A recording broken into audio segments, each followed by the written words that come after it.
Hello friends, in this session we are going to discuss another common interview coding question, minimum number of platforms required for a rail or bus station.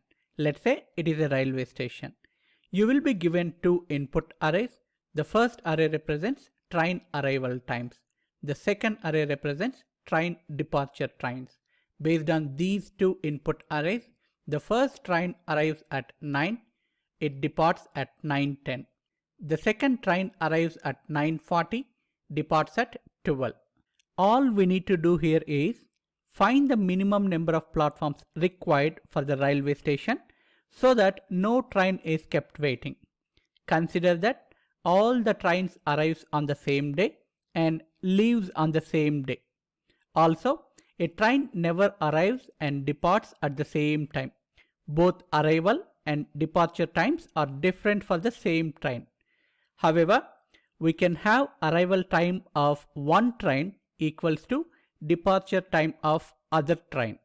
Let's discuss the logic. I'm not going to explain brute force approach. We will directly jump into an efficient approach, optimal solution. Both array indexes, same index is representing when the train reached the station and when the train left the station. Do we really need to maintain these relationships? I mean, same index on both arrays representing single train. It is not really. I'm not going to maintain this mapping. I'm going to break this mapping. Instead, what we do, we will sort both arrays by time in ascending order and start counting required platforms based on events. What is an event here? A train arrival is an event. A train departure is another event. We will just depend on these events, not going to rely on is it same train still in the station or not. Based on the time and event type, we can calculate how many platforms are required at that moment. As a first step, we will sort both arrays. One of the assumptions from problem statement is only the first array, arrival time array, is already sorted in ascending order. Departure time array is not sorted. So let's sort departure time array. After sorting, it looks like this. We are going to iterate over these arrays. Variable I will be here, variable j will be here. In each iteration, we are going to track these details: time, event type, platforms required at that moment, minimum number of platforms.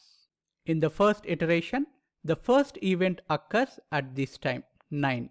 It is train arrival. Let's track it. 9. Event type is arrival. Since it is first train of the day, it requires one platform. As of now, minimum platform required is 1. Let's increment I value. It will be here now. If you compare both index values, at 9:10 event occurs first. Let's track it. 9:10. It is departure event. The train is leaving the platform. Let's decrement by 1 here. So it is 0. Since 1 is greater than 0, no change here. Also increment j value. J will be here now. If you compare both index values, 9:40 event occurs first. It is arrival. 9:40 arrival. We need one platform. No change here. Increment I value. Again 9:50 event occurs first. It is arrival event. Increment by 1. 2 platforms are needed at this moment. Since 2 is bigger than 1, update minimum number of platforms here. Increment I value. It is here now. If you notice here, both arrival and departure events are happening on the same time. How can we consider this? As per the problem statement, at any given instance of time, same platform cannot be used for both departure of a train and arrival of another train. In such cases, we need different platforms, two different platforms. We will consider arrival event first. We'll increment by 1. Since 3 is greater than 2, update minimum number of platforms with 3. increment I value. I is here now. If we compare both index values, 11 o'clock event occurs first. It is departure kind of event. Decrement by 1. Since 3 is bigger than 2, no change here. Increment J value.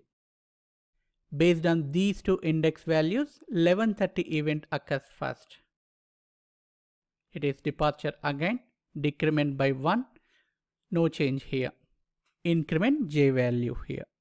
Compare both index values. This event occurs first. Let's track. Event type is departure. Decrement by 1. No change here. Increment J value. By comparing these two values, 15 event occurs first. Let's track it. Arrival. Increment by 1. No change here. And I will be here. Again, when we compare these two, 18 event occurs first. Arrival, increment by 1, no change here. If you notice here, we are done with all iterations. We have tracked all the train arrivals for the day. Now, based on this table, we need minimum of 3 platforms to support this train timetable. So this is our logic. Hope you understood. Let's write code now. I have already created a method signature for find minimum platforms required function, which takes two integer input arrays and returns an integer. It is a static method.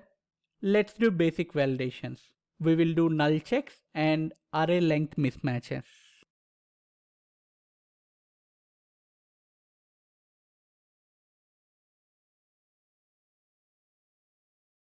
Since arrival time array is already sorted, let's sort departure time array. Declare a variable to track array length. Now declare variables to keep track of platform needed at that moment and minimum platforms required at any time.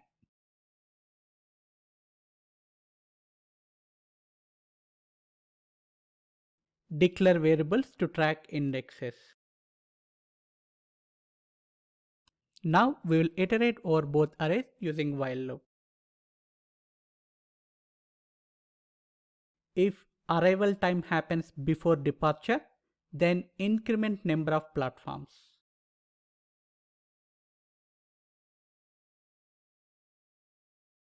Also increment I value.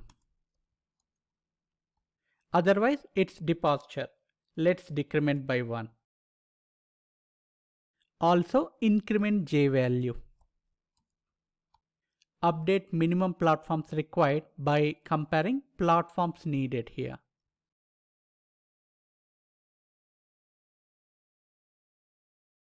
Finally return the value.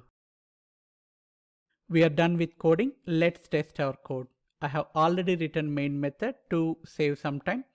There is an example input arrays, both arrival and departure. We are calling find minimum platforms required function with these input arrays. Let's run. It's my bad. Seems I made some mistake somewhere. Let me check. Oh, I think this condition must be inside while loop. Let's run once again. Now we are getting expected result. The minimum number of required platforms are 3. So this is about finding minimum number of platforms required in a day for a railway station. Hope you like it. Thanks for watching. Please do like the video and do subscribe to the channel. Thank you.